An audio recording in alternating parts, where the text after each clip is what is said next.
Bulletin के पेश करता है काकाजी वेडिंग मॉल वुमेन्स एक्सक्लूसिव, मोती गली, चौमोहल्ला पैलेस रोड, हैदराबाद। अस्सलाम वालेकुम, आदाब। मैं हूं मोहसिन और आप देख रहे हैं BBN न्यूज़। आइए शुरुआत करते हैं आज के खबरनामे की और नजर डालते हैं हेडलाइंस पर।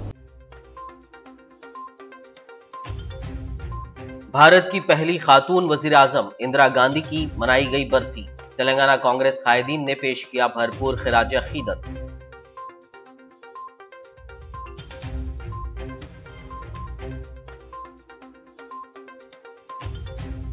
भारत के पहले होम मिनिस्टर सरदार वल्लभ भाई पटेल की आज यौम पैदाइश। तेलंगाना कांग्रेसी कायदीन और बीजेपी लीडर्स ने पेश किया खिराज।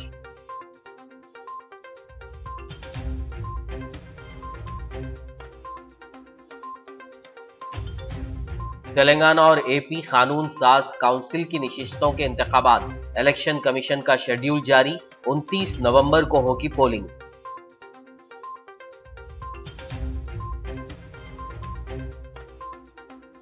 पालामुरू रंगारेड्डी आबपाशी प्रोजेक्ट रोक देने नेशनल ग्रीन ट्रिब्यूनल के अहकाम।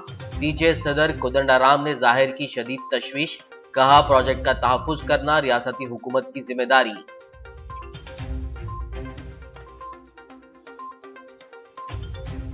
तेलंगाना बीजेपी कायदीन ने की chief electoral officer Shashank Goyal से मुलाकात।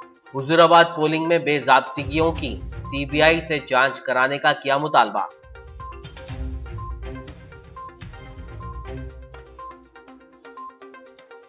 सरकारी मुलाजमतों की फराहमी के लिए नोटिफिकेशन की इजराई में गैर मामूली ताखीर। तेलंगाना के जिले मंचिर्याल में मायूस बेरोजगार नौजवान ने की खुदकशी।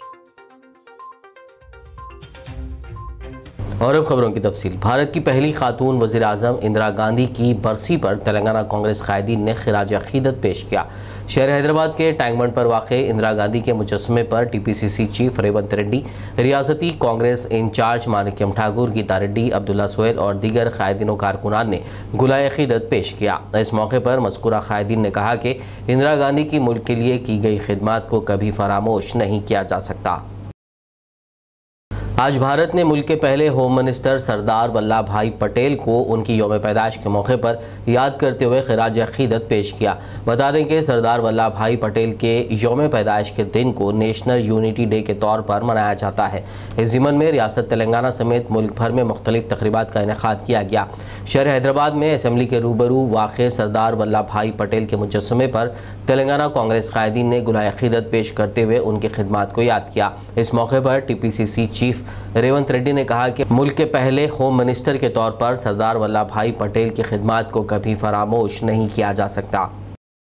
हरियाणा के गवर्नर व तेलंगाना बीजेपी के सीनियर लीडर बंडारू दत्तात्रेय और दीगर बीजेपी कायदीन ने शहर हैदराबाद में असम्बली के रूबरू वाक़े सरदार वल्लभ भाई पटेल के मुजस्समे पर गुलाए अकीदत पेश किया। इस मौके पर उन्होंने सरदार वल्लभ भाई पटेल की खिदमत को याद करते हुए भरपूर खिराज भी पेश किया। नेशनल यूनिटी डे के मौके पर आज ज़िला संगारेड्डी के superintendent of police M Ramanna Kumar ने डिस्ट्रिक्ट पुलिस ऑफिस में पुलिस अफसरान और पुलिस अहदेदारों को इत्तेहाद, सालमियत और सलामती के लिए हमेशा तैयार रहने का अहद करवाया। इस मौके पर उन्होंने कहा कि सरदार वल्लभ भाई पटेल की खिदमत को कभी फरामोश नहीं किया जा सकता। इस तकरीब में एडिशनल SP के Srujana, SB DSP Srinivas Naidu, RI Daniel Krishna, SBCI Yadav Reddy और दीगर ने शिरकत की। सरदार वल्लभ भाई Patel, I also solemnly resolve to make my own contribution to ensure internal security of my country. భారతదేశపు మొట్టమొదటి ఉప ప్రధాని శ్రీ కీర్తిశేషులు సర్దార్ వల్లభాయ్ పటేల్ గారి జయంతి ఉత్సవం జరుపుకుంటున్నాం. సో మనందరికీ తెలుసు సర్దార్ వల్లభాయ్ పటేల్కి ఉక్కు మనిషి అనే పేరు ఉంది. ఆ పేరు ఎందుకు వచ్చిందో మీ అందరికీ తెలుసు. బట్ అయినప్పటికీ మనకు గుర్తు చేసుకోవాలని నేను చెప్తున్నాను. ఆగస్ట్ 15, 1947లో మన స్వతంత్రం వచ్చినప్పుడు మన భారతదేశం మొత్తం ఒకటిగా లేదు. 540 సంస్థానాలు అంతకంటే ఎక్కువ ఉండే. ఫర్ ఎగ్జాంపుల్ మన హైదరాబాద్ స్టేట్ కూడా సపరేట్ యూనిట్గా ఉండేది. వీటిని అన్నింటినీ కూడా ఏకీకృతం చేసి అన్నింటినీ ఒక దేశంగా ఏర్పాటు చేయడానికి సర్దార్ పటేల్ చేసిన కృషి చిరస్మరణీయం. సర్దార్ పటేల్ గారు 1875 అక్టోబర్ 31న గుజరాత్లో జన్మించారు. మీరు గుజరాత్లో విద్యాభ్యాసం తర్వాత మళ్ళీ ఇంగ్లాండ్ వెళ్ళి ఇంగ్లాండ్లో బ్యారిస్టర్గా చేసి అడ్వకేట్గా ప్రాక్టీస్ చేసినారు. సో తదనంతరం భారత స్వతంత్ర పోరాటంలో పూర్తి స్థాయిలో ఉండి అందరికీ కూడా మొత్తం భారతదేశం అందరికీ కూడా ఒక ఆమోదయోగ్యమైన నాయకుడిగా వారు ఉన్నారు. వారు మన మొట్టమొదటి ప్రధానమంత్రిగా ఉండి డిసెంబర్ 15, 1950 చనిపోయినారు. సో వారు తొందరగా చనిపోవడం మనకి చాలా నష్టం. सनातन हिंदू उत्सव समिति आदिलाबाद के सदर प्रमोद कुमार ने कहा है कि मुल्की सालमियत में सरदार वल्लभ भाई पटेल की खिदमत नाकाबिले फरामोश हैं। सरदार वल्लभ भाई पटेल का यौम पैदाइश राष्ट्रीय एकता दिवस समिति के ज़ेर एहतमाम इतवार को ज़िला हेडक्वार्टर्स पर BC वेलफेयर सोसाइटी के अरकान के साथ मनाया गया। इस मौके पर उन्होंने वल्लभ भाई पटेल की तस्वीर पर गुलाए अक़ीदत पेश किया। प्रमोद कुमार ने कहा कि वल्लभ भाई पटेल की कोशिशों के नतीजे में मुल्क मुत्तहिद हुआ है।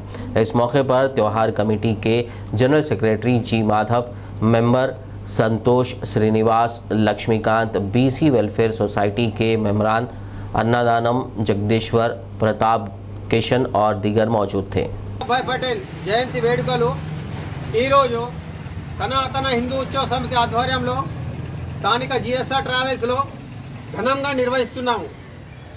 మన స్వాతంత్ర వచ్చినప్పటి నుండి దాదాపుగా 500 పైన సంస్థలను విలీనం చేసిన మహా నిజాం పాలనను విముక్తి కలిగించిన మన సర్దార్ వల్లభ్ భాయ్ పటేల్ ఈయన జన్మదినాన్ని భారత ప్రభుత్వం జాతీయ ఏకతా దివస్గా జరుపుకున్నది. మన సర్దార్ వల్లభ్ భాయ్ పటేల్ స్ఫూర్తితో ఈరోజు సనాతన హిందూ ఉత్సవ సమితి ఆధ్వర్యంలో మేము తర్వాత మా BC సంఘం నాయకులు పాల్గొని ఆయన జయంతి ఉత్సవాలను ఘనంగా జరుపుకున్నాము. बांसवाड़ा कांग्रेस इंचार्ज कासूला बाराज की क़यादत में शहर के ताड़कोल चौरस्ते पर वाक़े मुल्क की पहली खातून वज़ीर आज़म इंदिरा गांधी के मुजस्समे पर गुलाए अक़ीदत पेश किया गया। आज इंदिरा गांधी की बरसी के मौके पर बांसवाड़ा में कांग्रेस की जानिब से मुख्तलिफ तक़रीबात मुनक़्क़िद की गई। इस मौके पर ज़िला सहकारा संगम के साबिक़ मेंबर अली बिन अब्दुल्ला, ज़िला किसान केट सदर हनुमान मंडल, ज़िला अक़लियती सदर अब्दुल खालिक, मंडल सदर मिनिस्टर गणेश, टाउन सदर M शेखर रेड्डी और दीगर मौजूद थे।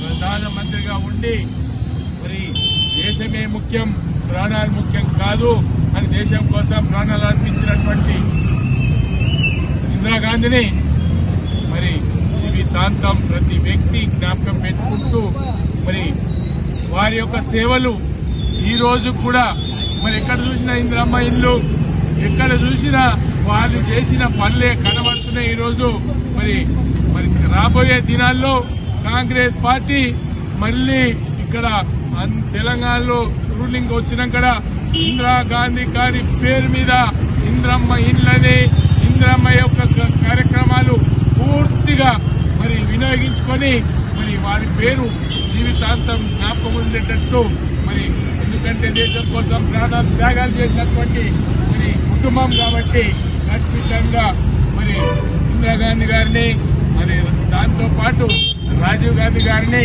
మరి వాళ్ళు ఇద్దరు కూడా దేశం కోసం ప్రాణాలు అర్పించినటువంటి వ్యక్తులు కాబట్టి ఆ కుటుంబాన్ని జీవితాంతం మరి కాంగ్రెస్ పార్టీ కానీ ఇక్కడ ఉన్నటువంటి ప్రజలు కానీ జ్ఞాపకం పెట్టుకుంటూ మరి జీవితాంతం माँ बेटों का ये बलिदान याद रखेगा हिंदू। मरकजी इलेक्शन कमीशन ने दोनों तेलुगु रियासतों तेलंगाना और आंध्र प्रदेश की MLA कोटा की कानून साज काउंसिल की बाज़ नशिस्तों को पूर्ण करने के लिए इंतखाबात का शेड्यूल जारी किया है। MLA कोटा के 6 MLC नशिस्तों के लिए इंतखाबात का नोटिफिकेशन 9 नवंबर को जारी किया जाएगा, जो गुज़िश्ता जून से खाली हैं, और इसी दिन पर्चे नामजदगियां दाखिल करने का अमल भी शुरू हो जाएगा। पोलिंग 29 नवंबर को सुबह 9 बजे से शाम 4 बजे तक होगी। वोटों की गिनती शाम 5 बजे से की जाएगी। वाज़ेह हो कि तेलंगाना कानून साज काउंसिल के अरकान ए ललिता, मोहम्मद फरीदुद्दीन, जी सुखेंदर रेड्डी, N विद्यासागर, बी वेंकटेश्वरलू और कड़ियम श्रीहरि 3 जून 2021 को सुबकदोश हो गए हैं। दूसरी तरफ एपी के अरकान सी गोविंदा रेड्डी, मोहम्मद अहमद शरीफ और एस वीरा राजू 31 मई 2021 को सुबकदोश हो गए। कोरोना के पस मंज़र में इन नशिस्तों के लिए इंतखाबात नहीं हुए थे, तब से ये ओहदे खाली हैं। तेलंगाना जन समिति के सदर प्रोफेसर कोदंडाराम ने पालुमुरू रंगारेड्डी आबपाशी प्रोजेक्ट को नेशनल ग्रीन ट्रिब्यूनल की जानिब से रोक देने के अहकाम पर शदीद तशवीश का इजहार किया है। उन्होंने कहा कि एनजीटी के इस हुक्म से मुत्तहिदा महबूब नगर और रंगारेड्डी अजला को शदीद नुकसान होगा। उनका कहना था कि प्रोजेक्ट की ताख़ीर की वजह से कॉन्ट्रैक्टर्स को फ़ायदा हुआ, जबकि रियासत की आवाम को कुछ हासिल नहीं हुआ। उन्होंने रियासती हुकूमत को इस प्रोजेक्ट के लिए मुमकिन इक़दाम करने का मशवरा दिया। उनका कहना था कि प्रोजेक्ट का तहफ़्फ़ुज़ करना रियासत की हुकूमत की जिम्मेदारी है। నిల్వ చేయాలని ప్రయత్నం చేయటం, ఒకవైపు నిర్వాసితులు పెరిగిపోయారు, మరోవైపు ఇవాళ ఈ ప్రాజెక్టు ఆలస్యము అయింది, దాని ఖర్చు పెరిగిపోయింది, కాంట్రాక్టర్లకు మేలు జరిగింది, కానీ ఇవాళ తెలంగాణకు దానివల్ల నిజానికి ఆశించినటువంటి ఫలితం లేదు। ఈ ప్రాజెక్టు కూడా జలసాధన ఉద్యమం ఫలితంగా, తెలంగాణ ఉద్యమం ఫలితంగా వచ్చింది। దాని డిజైన్ కూడా ఉద్యమ స్ఫూర్తితో తయారైంది। అట్లాంటి ప్రాజెక్టును ఇవాళ చేజెత్తుల ప్రభుత్వం నాశనం చేసి ఇవాళ ఎటు కాకుండా అది పూర్తిగా అటకెక్కే పరిస్థితిని తీసుకొచ్చింది। దీనికి బాధ్యత ప్రభుత్వమే వహించాలి। వెంటనే ఈ ప్రాజెక్టుకు అనుమతులను సాధించే ప్రయత్నం ప్రభుత్వం చేయవలసి ఉంటుంది। खबरनामे में फिलहाल लेंगे एक ब्रेक, मुलाकात होगी इस छोटे से ब्रेक के बाद।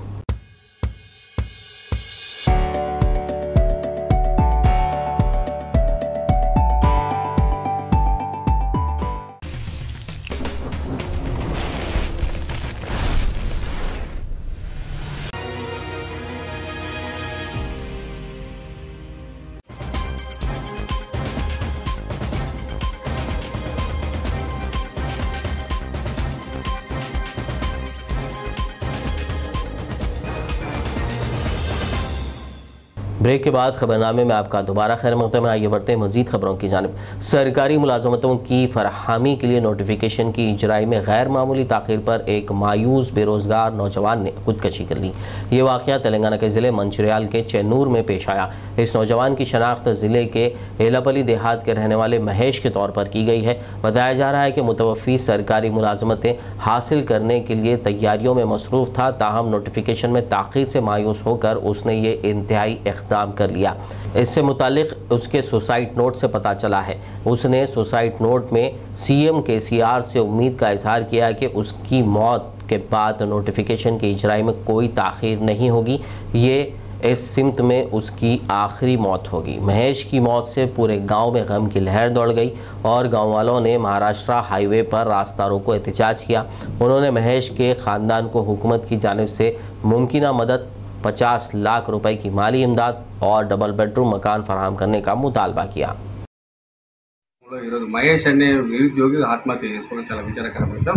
ఆ కుటుంబానికి భారతీయ జనతా పార్టీ తరఫున ప్రగాఢ విశ్వాసం తెలియజేస్తూ ఈరోజు ఈ నియోజకవర్గంలో గెలిచిన బాల్క సుమర్ విద్యార్థి సంఘం నుండి వచ్చిన నాయకుడు అని గొప్పలు చెప్పుకున్నాడు। పూర్తి బాధ్యత, ఈ ఆత్మహత్యకు పూర్తి బాధ్యత బాల్క సుమర్ వహించాలి। ఆ కుటుంబాన్ని ఆదుకోవాల్సిన బాధ్యత కూడా ఇక ఎమ్మెల్యేదే ఉన్నది। ఈరోజు రాష్ట్ర వ్యాప్తంగా నిరుద్యోగులకు బృహతి కల్పిస్తారని చెప్పేసిన ఈ ప్రభుత్వం ఒక్కరికి కూడా నిరుద్యోగ బృహతి కల్పించలేకపోవడం చాలా విచారకరమైన విషయం। కానీ ఈ నియోజకవర్గంలో బాల్క సుమన్ ఇక ముందు ఇలాంటి ఆత్మహత్యలు జరిగితే మాత్రం భారతీయ జనతా పార్టీ ఊరుకునే సమస్య లేదు, నువ్వు పూర్తి బాధ్యత వహించాలి। చాలా విచారకరమైన విషయం బాల్క సుమన్ ఇది। ఎక్కడైతే ఇది పోస్ట్ మార్టం హాస్పిటల్లో చేస్తే రాష్ట్ర వ్యాప్తంగా ఆందోళన జరుగుతాయని భయపడి ఈరోజు అధికారులతో మాట్లాడి ఈరోజు అదే పత్తిశలో పోస్ట్ మార్టం చేయడం చాలా విచారకరం। మేము ఖండిస్తున్నాం బాల్క సుమన్ దీన్ని। నా కొడుకు అప్పులు తెచ్చి చదివిపించిన, బాగా అప్పులైనము, నా కొడుకు ఏ జాబ్ రాలేదు। మమ్మీ 26 సంవత్సరాలు ఉన్నా నేను ఏ పని చేయలేకపోతానా, నాకే జాబ్ దొరుకుతలేదు, నన్ను క్షమించని లెటర్ రాసి చచ్చిపోయిండు। నాకు ఇల్లు లేదు, నాకు నడుము లేదు, ఆపరేషన్ అయింది, డిస్క్ ఫెయిల్ అయింది, 10 లక్షలు అప్పున్నా, నా అప్పేవాళ్ళు నేర్పుతారు, నా కొడుకు చచ్చిపోయిండు, మరీ పేదోళ్ళము, భూముల దగ్గర అమ్ముకున్నా, పటేల దగ్గర అప్పులు తెచ్చుకున్నా, అప్పులో వచ్చి నా మీద కూర్చుంటాను, నేనేం చేసి అప్పులు కట్టాలి? నేను నా మగడు మందు దాగి సత్తమయ్యా, మీరు సాయం చేయకుంటే నా బిడ్డ పొట్టతోటి ఉన్నది, నా బిడ్డను ఒక్కదాన్ని వదిలేసి మేమిద్దరం మందు దాగి तेलंगाना को आंध्र प्रदेश में जम करने के लिए रियासती असेंबली में करारदाद मंजूर करने एपी के वजीर पी नानी के रिमार्क्स की उस्मानिया यूनिवर्सिटी जेएसी और तेलंगाना जेएसी ने शदीद मजम्मत करते हुए एहतजाज किया और उनकी तस्वीर को चप्पलों का हार पहनाते हुए अनोखा एहतजाज और नारेबाजी की गई। इस मौके पर मीडिया से बात करते हुए Osmania university JAC leader Harish Goud ने तेलंगाना को रियासत का दर्जा दिलाने के लिए कुर्बानियां देने वाले अफराद की कुर्बानी की बेहुरमती का एपी के वजीर पर इल्ज़ाम लगाया और उनसे मुतालबा किया कि अंदरून 24 घंटे वो अपने बयान को वापस ले लें। उन्होंने इल्ज़ाम लगाया कि पानी, फंड्स और मुलाजमतों के नाम पर इज्जत नफ्स के लिए हासिल करदा तेलंगाना रियासत को दोबारा एपी में जम करने की साजिश की जा रही है, जिसकी वो शदीद मजम्मत करते हैं। हल्के हुजूराबाद के ज़िमनी इंतखाब के ज़िमन में वोटों की गिनती 2 नवंबर को होनी है। ऐसे में BJP कायदीन DK Aruna, Raja Singh, N Ramchandra Rao और दीगर ने तेलंगाना के chief electoral officer Shashank Goyal से मुलाकात की। इस मौके पर उन्होंने वीवीपैट्स की मुंतकली में लापरवाही की शिकायत की। उन्होंने रात के औकात पेश आने वाले वीवीपैट्स के मुंतकली के वाक़े की मुकम्मल तहक़ीक़ात का मुतालबा किया। उन्होंने हुजूराबाद पोलिंग में होने वाली बेज़ाब्तगियों की CBI जांच का मुतालबा करते हुए एक तहरीरी याददाश्त chief electoral officer Shashank Goyal के हवाले की। तेलंगाना के साबिक वजीर व हल्के हुजूराबाद के बीजेपी उम्मीदवार इटेला राजेंद्र ने कहा है कि हुजूराबाद के अवाम फिक्रमंद और परेशान नहीं है, बिलाखिर ये नेकी और इंसाफ की फतेह है। उन्होंने गुज़िश्ता रोज़ इस हल्के की राय दही के बाद आज मीडिया से बात करते हुए कहा कि इस बात की इत्तलात हैं कि बसों में मौजूद EVM में तब्दीली की गई। उन्होंने इल्ज़ाम लगाते हुए कहा कि वीवीपैट्स की मुंतकली में लापरवाही का मुजाहरा किया जा रहा है। భయభ్రాంతులకు గురై నోళ్లు విప్పడం బంద్ అయిపోయింది। మద్యం లారీలకు పోలీస్ ఎస్కార్ట్ చేసింది। డబ్బులు స్వయంగా పోలీస్ ఎస్కార్ట్ వ్యాన్లో వచ్చింది। ఎన్నిసార్లు కలెక్టర్ గారిని మొరపెట్టుకున్నా, ఎన్నిసార్లు సిపి గారిని మొరపెట్టుకున్నా మేము నిష్పక్షపాతంగానే ఉంటున్నామని చెప్పింది తప్ప ఎక్కడ కూడా దాన్ని నిర్వహించే ప్రయత్నించింది। చివరికి ప్రజలే వాళ్ళందరూ వాళ్ళు బయటకు వచ్చి ధర్నాలు చేసిన పరిస్థితి వచ్చింది। ఈ దేశ చరిత్రలో ఇట్లాంటి ఎన్నికలు ఎప్పుడు చూడకపోవచ్చు। డబ్బులు పెట్టి గౌరవ ఆత్మగౌరవాన్ని కొనుక్కునేటువంటి హక్కును కొనుక్కునే నీచమైన ప్రయత్నం కేసీఆర్ ప్రభుత్వం చేసింది। ఈ ఈవీఎంలు చెల్లనివని, ఈ ఈవీఎంలు ఖరాబైన అని చెప్పి వాటిని మార్చే ప్రయత్నం చేయడం, కొంతమంది పోలింగ్ సిబ్బంది లేట్ అవుతుంది మేము పోతామని చెప్తే ఆర్టీసీ బస్సుల నుంచి ఆ ఈవీఎంలని వేరే కారణాలు తరలించడం, ఇవన్నీ కూడా రాత్రి ఎక్కడ కూడా హుజరాబాద్ నియోజకవర్గంలో ఉన్నటువంటి మా కార్యకర్తలు కానీ హుజరాబాద్ ప్రజానికం కానీ ఉత్కంఠ ఎదురు చూస్తారు। అంటే తాగబోసే ప్రయత్నం చేసిండ్రు, డబ్బులు ఇచ్చే ప్రయత్నం చేసిండ్రు, దౌర్జన్యం ప్రయత్నం చేసిండ్రు। చివరికి ఇవన్నీ జరిగిన తర్వాత మా ఆత్మను ఆవిష్కరించి ఓటు వేస్తే మా ఓటు వేసినటువంటి బాక్సును కూడా మాయం చేసి మా అభిప్రాయాన్ని మారుస్తారనేటువంటి భావన వేళ మొత్తం హుజరాబాద్ ప్రజల్లో చర్చనీయాంశం।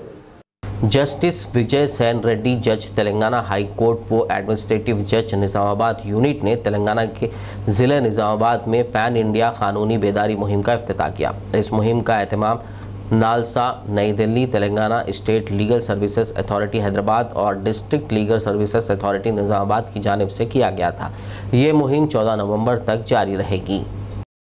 हैदराबाद ईस्ट जोन पुलिस की जानिब से मलकपेट असेंबली हल्के के आसमानगढ़ इलाके में नौजवानों के लिए जॉब फेयर का एहतमाम किया गया, जिसका इफ्तिताह Hyderabad city police commissioner Anjani Kumar ने किया। इस जॉब मेले में 27 कंपनियों ने 4000 पोस्टों के लिए मुलाजमत की पेशकश की। इस मौके पर joint CP east zone M Ramesh, TMI group chairman Muralidharan, Saint Joseph school principal Sundari के अलावा महकमे पुलिस, दीगर आला ओहदेदार, 27 कंपनियों के जिम्मेदारान और नौजवानों की कसीर तादाद मौजूद थी। इस जॉब मेले से खिताब करते हुए पुलिस कमिश्नर ने कहा कि नौजवानों को चाहिए कि वो किसी भी चीज़ को हासिल करने के जज्बे के साथ ज़िंदगी में आगे बढ़ें।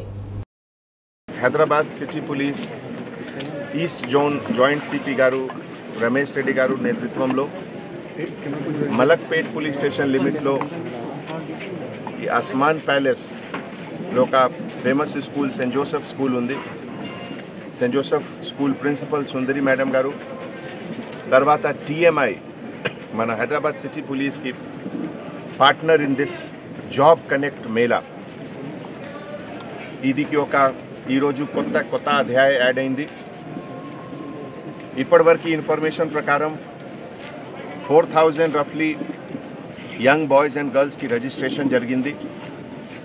అండ్ 40 పైన important companies, multinational companies, tech companies, hospitality companies, అన్ని ఇండస్ట్రీ నుంచి రిక్రూటర్స్, హెచ్ఆర్ మేనేజర్స్ కూడా వచ్చారు. ఈరోజు ఉదయం నుంచి ఈవినింగ్ హోల్ డే కంటిన్యూస్గా మల్టిపుల్ కౌంటర్స్లో ఇంటర్వ్యూ జరుగుతుంది. అండ్ నాకు చాలా సంతోషం, ఇది లాస్ట్ 4 ఇయర్స్లో with collaboration of TMI Muralidharan గారు, who is the torch bearer for this program, 20,000 పైన యంగ్ బాయ్స్ అండ్ గర్ల్స్కి ఉద్యోగం వచ్చింది. ఈరోజు కూడా మన జాయింట్ CP గారు ఎస్టిమేట్ ప్రకారం అబౌట్ 1000 పైన యంగ్ బాయ్స్ అండ్ గర్ల్స్కి they will be getting job. So ఇది ఒక హైదరాబాద్ సిటీకి ఒక గర్వకారణం. ఒక సోషల్ కాజ్ కోసం each and every police officer from all SHO, additional inspector, sub inspectors, ACP, additional DCP అందర్ కంట్రిబ్యూషన్ ద్వారా we are making Hyderabad a better place to live. And entire city police taraf nunchi andar students ki, young boys and girls ki nenu hearty congratulations cheptunnamu. They are making a new beginning in their life, and idi oka మన Telangana state building की ఒక పెద్ద contribution ఉంది. Thank you so much. मिल्लत के नौजवान तलबा और तालिबात के लिए MS एजुकेशन एकेडमी के ज़ेर एहतमाम IAS और IPS में दाखिलों के लिए मुफ्त कोचिंग फराहम की जा रही है. क्रिसेंट जूनियर कॉलेज आदिलाबाद के चेयरमैन मोहम्मद बिलाल ने बताया कि IAS और IPS ऑफिसर की मुफ्त अकामती कोचिंग से इस्तेफादे के लिए 7 नवंबर बरोज़ इतवार दोपहर 2 बजे तक 5 बजे क्रिसेंट जूनियर कॉलेज आदिलाबाद पर एंट्रेंस टेस्ट मुनक़्क़िद किया जा रहा है. उन्होंने इस ज़िमन में तफसीलात बताते हुए इस सहूलत से इस्तेफादा करने आदिलाबाद के स्टूडेंट से अपील की. मैं Mohammed Bilal, chairman Crescent group of institution Adilabad, आपसे मुखातिब हूँ. आदिलाबाद के ग्रेजुएट स्टूडेंट्स के लिए एक सुनहरी मौका है. हैदराबाद MS एजुकेशन एकेडमी की जानिब से IAS और IPS ऑफिसर बनने का सुनहरा मौका फराहम किया जा रहा है. MS एजुकेशन एकेडमी अपनी कॉरपोरेट सोशल रिस्पॉन्सिबिलिटी के ज़िमन में मुस्लिम स्टूडेंट्स के लिए फ्री IAS और IPS ऑफिसर के एग्ज़ाम की कोचिंग प्रोवाइड कर रहे हैं.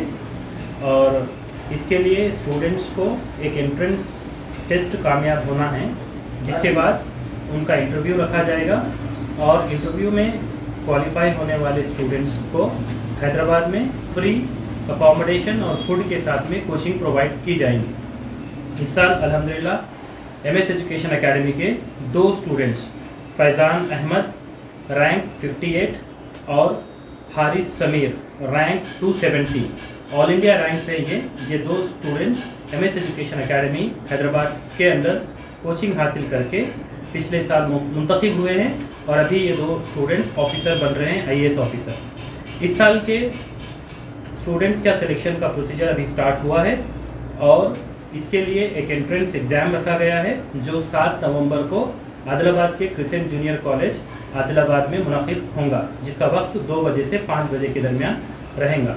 इसके लिए जो ग्रेजुएट स्टूडेंट्स हैं, गर्ल्स एंड बॉयज़, इन दोनों को ये एग्ज़ाम अटेंड करना है और इसका रजिस्ट्रेशन MS एजुकेशन एकेडमी की वेबसाइट पर ऑनलाइन किया जा सकता है. स्टूडेंट्स की सहूलत की खातिर क्रिसेंट जूनियर कॉलेज आदिलाबाद पर भी ऑफलाइन रजिस्ट्रेशन के फॉर्म्स अवेलेबल हैं. आप सभी हजरात से मेरी मुअद्दिबाना गुजारिश है कि मिल्लत के होनहार ग्रेजुएट स्टूडेंट्स तक इस बात तक पहुँचाएँ और उनको इनकरेज करें कि इस इम्तिहान में शरीक हों. इंशाल्लाह इम्तिहान आदिलाबाद में क्रिसेंट जूनियर कॉलेज आदिलाबाद पर मुनक़िद होगा और इसके रजिस्ट्रेशन फॉर्म भी अवेलेबल हैं. जो तलबा और तालिबात इम्तिहान में कामयाब होंगे इनको हैदराबाद में इंटरव्यू के लिए बुलाया जाएगा और हैदराबाद इंटरव्यू को जाने आने का खर्च भी MS एजुकेशन एकेडमी की तरफ से दिया जाएगा. इस साल लड़कियों के लिए कोचिंग का भी इंतज़ाम किया गया है. लड़कियों के लिए डे स्कॉलर में कोचिंग प्रोवाइड की जाएंगी और हॉस्टल के हासिल करने के लिए इनकी रहबरी भी की जाएंगी इंशाल्लाह MS एजुकेशन एकेडमी हैदराबाद से. इसके लिए तालीमी काबिलियत किसी भी मजमून से ग्रेजुएट स्टूडेंट्स ये एग्ज़ाम लिख सकते हैं जिनकी उम्र 21 से 27 साल के दरमियान में हों. सिर्फ 3 साल के अरसे में एमएस एजुकेशन एकेडमी ने उम्मत को 2 IAS ऑफिसर्स प्रोवाइड किए हैं।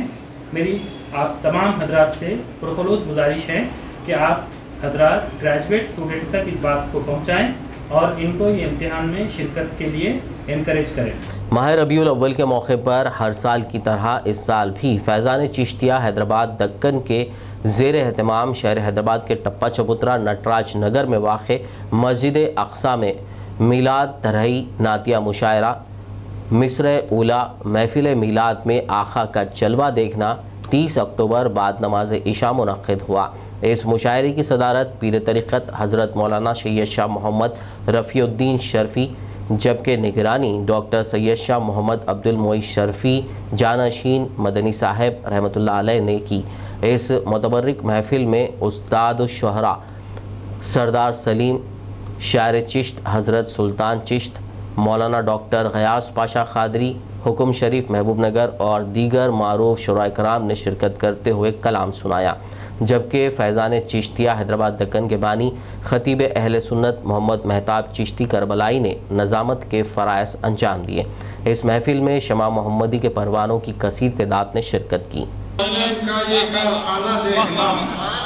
महफिले मीलाद में आका का जलवा देखना, अपनी सूरत और सीरत को संवारो इस तरह, अपनी सूरत और सीरत को संवारो इस तरह, उनकी चौखट पर सदा तुमको जमाना देखना, अपनी सूरत और सीरत को संवारो इस तरह, उनकी चौखट पर सदा तुमको जमाना देखना। आसमाने अर्श पर देखे जिसे जिब्रील हो, आसमाने अर्श पर देखे जिसे जिब्रील हो, अब जबीने पाक पर वो ही सितारा देखना, जबीने पाक पर वही सितारा देखना। चर्ख पर भी महताब और फर्श पर भी महताब, चर्ख पर भी महताब और फर्श पर भी महताब, और सहाबा का ये इन दोनों को यकजा देखना, इन दोनों को यकजा देखना। चर्ख पर भी महताब और फर्श पर भी महताब, और सहाबा का ये इन दोनों को यकजा देखना।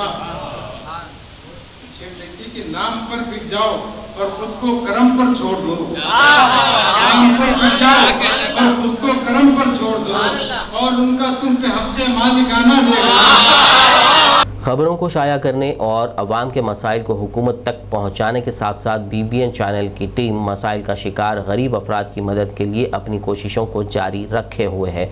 शहर हैदराबाद के मुशराबाद इलाके में मुकीम एक फ़कीर ख़ानदान को मसाइल का शिकार देखकर BBN के नुमाइंदे मोहम्मद सिद्दीक़ ने मुकामी मजलिसी लीडर मोहम्मद रफ़ीक अहमद और गरीब ऑटो यूनियन के सदर इब्राहिम अहमद के ताउन से ख़ानदान की मदद की। तफसीलात के मुताबिक पेशे से गदागर, नाबीना और दोनों पैरों से माजूर शफ़ीउद्दीन फ़कीर ख़ानदान से ताल्लुक़ रखते हैं। अपने गुजारे के लिए वो अपना पुराना ऑटो किराए पर दिया करते थे, ताहम पुराने ऑटो को एक्सचेंज में देकर उन्होंने एक दूसरा नए मॉडल का सेकंड हैंड ऑटो ख़रीद लिया और माबाकी रकम कुछ वक्त बाद देने का मुआहदा तय हुआ, लेकिन इस असना में रकम की अदम अदायगी पर ऑटो को फ़रोख्त करने वाले ने ऑटो पर फाइनेंस हासिल कर लिया।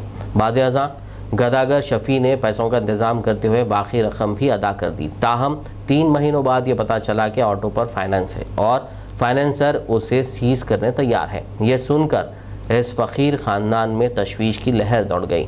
मामले का पता चलने पर BBN के नुमाइंदे मोहम्मद सिद्दीक़ ने तमाम तफसीलात हासिल करते हुए मुकामी मजलिसी लीडर रफ़ीक अहमद और ऑटो यूनियन के सदर इब्राहिम से रब्त किया और ऑटो फ़रोख्त करने वाले शख्स के साथ साथ फाइनेंसर से बात की और मसले के हल के लिए इक़दामात पर जोर दिया, जिस पर ऑटो फ़रोख्त करने वाले ने फ़ाइनेंस की रकम अदा की और कागजात इस फ़कीर ख़ानदान के हवाले किया। इस तरह BBN के नुमाइंदे मोहम्मद सिद्दीक़ की कोशिशों से गरीब फ़कीर ख़ानदान ने राहत की सांस ली। इस ख़ानदान को ऑटो के कागजात हवाले करने के मौके पर मुशीराबाद पुलिस इंस्पेक्टर जहांगीर यादव, मुकामी मजलिसी लीडर रफ़ीक अहमद, गरीब ऑटो यूनियन के सदर इब्राहिम, BBN के नुमाइंदे मोहम्मद सिद्दीक़ और वसीम के अलावा दीगर मौजूद थे। इस मौके पर गदागर शफ़ी और उनके ख़ानदान ने BBN की टीम, मजलिसी लीडर रफ़ीक अहमद और गरीब ऑटो यूनियन के सदर इब्राहिम के अलावा पुलिस इंस्पेक्टर जहांगीर यादव का शुक्रिया अदा किया। अच्छा बात ये साहब और हमारे रक्षक भाई इब्राहिम भाई हमारे रिपोर्टर साहब मिलकर हमारे कागज दिला दिए। अल्लाह मेहनत कर दीजिए, ये लोग मेहनत कर हमारे कागज अपने पास दिला दिए और ये लोगों को अल्लाह करके अल्लाह खुद रखे लोगों के तमाम परेशानियों को बलाओं को दूर करे। खुदा। आखिर में एक नज़र हेडलाइंस पर। भारत की पहली खातून वजीर आजम इंदिरा गांधी की मनाई गई बरसी।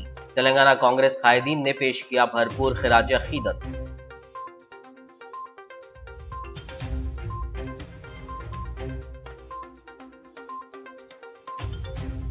भारत के पहले होम मिनिस्टर सरदार वल्लभ भाई पटेल की आज यौम पैदाइश। तेलंगाना कांग्रेसी कायदीन और बीजेपी लीडर्स ने पेश किया खिराज।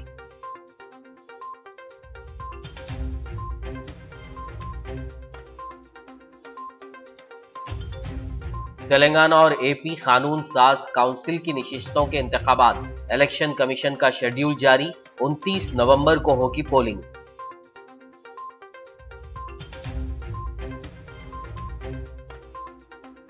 पालामुरू रंगारेड्डी आबपाशी प्रोजेक्ट रोक देने नेशनल ग्रीन ट्रिब्यूनल के अहकाम। डीजे सदर कोदंडाराम ने जाहिर की शदीद तशवीश। कहा प्रोजेक्ट का तहफ्फुज करना रियासती हुकूमत की जिम्मेदारी।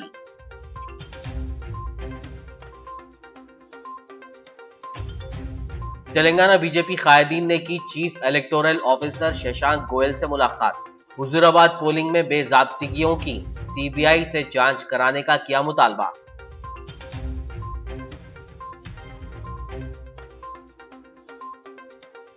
सरकारी मुलाजमतों की फराहमी के लिए नोटिफिकेशन की इजराई में गैर मामूली ताखीर। तेलंगाना के जिले मंचिरियाल में मायूस बेरोजगार नौजवान ने की खुदकशी।